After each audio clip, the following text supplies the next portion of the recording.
So dumating na guys yung winidraw natin na 50 pesos galing dito sa paying and legit na earning application ngayong 2025. So as you can see, 1 day ago ko lang siya na-receive. So na-receive na natin siya sa ating PayMaya account. Pwede pa kayo dito guys kumita ng mas malaki pa kaysa sa 50 pesos. Ituturo ko ngayon sa inyo guys dito sa video to. So I recommend na watch until the end po.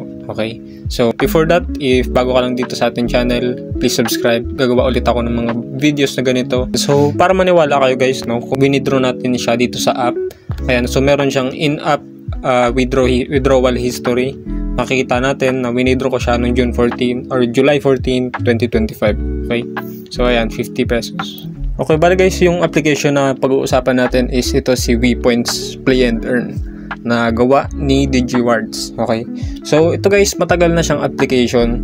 Mga ilang taon na rin siyang tumatakbo sa Play Store, and hanggang ngayon very legit pa rin siya guys. And as you can see kanina sa intro, gumagana pa rin talaga siya. Okay, so ngayon ituturo ko ngayon sa mga baguhan dyan or hindi pa alam kung paano gamitin to si WePoints. Ituturo ko sa inyo guys, kasi hindi lang 50 pesos yung pwede nyong kitain dito. Okay, so pwedeng mas mataas pa sa 50 pesos, pero yung minimum talaga dito na pwede nyong kitain is 50 pesos talaga. I-click nyo yung link sa description pa kung gusto nyo subukan tong application na to. Kapag napunta na kayo sa Play Store, i-install nyo lang siya, tapos mag-register lang kayo dito guys. Pwede nyo gamitin yung Google nyo or yung mobile number, pwede din.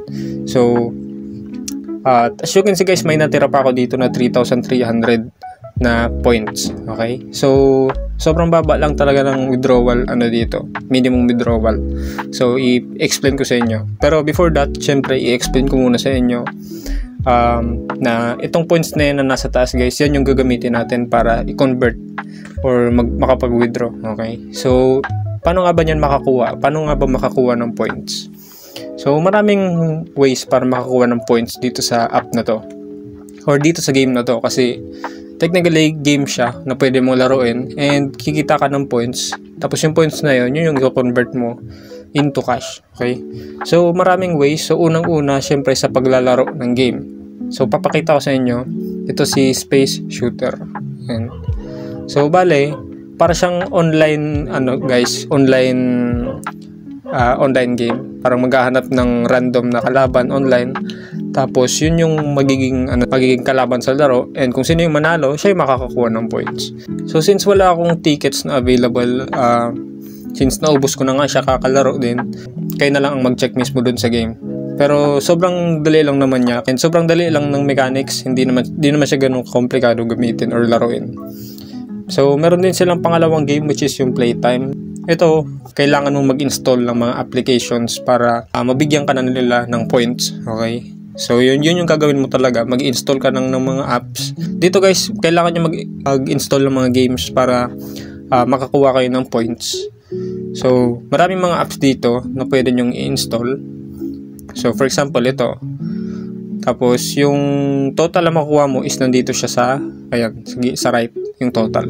So yung mga ibang ways pa para makakuha ng points is dito sa task, which is ito, mga offer walls. So basically yung mga offer walls, yan yung mga surveys ganyan.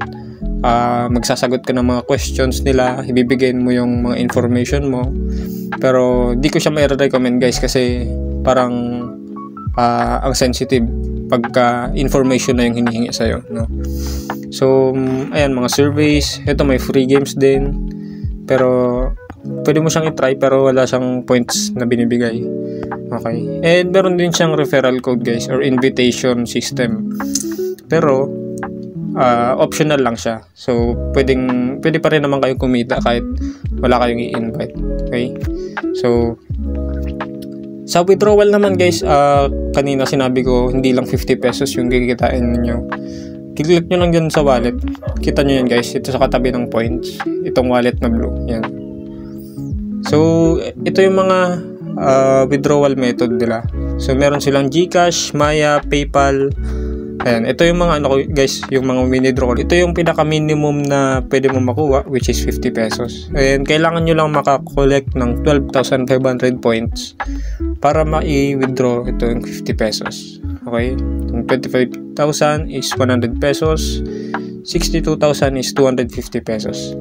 So, meron din silang PayPal. Mas mababa yung PayPal na minimum points na kailangan i-withdraw sa PayPal, pero yun yung mahirap sa PayPal. Mahirap talaga siya i-cash out. Okay? Unless meron kang nasa 500 pesos minimum na balance sa PayPal, saka mo lang siya maka-cash out to GCash.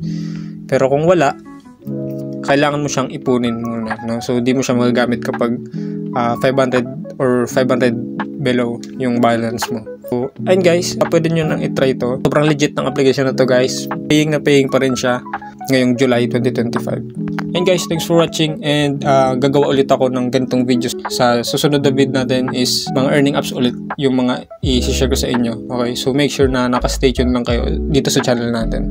Salamat sa panonood guys, and see you guys sa next video natin.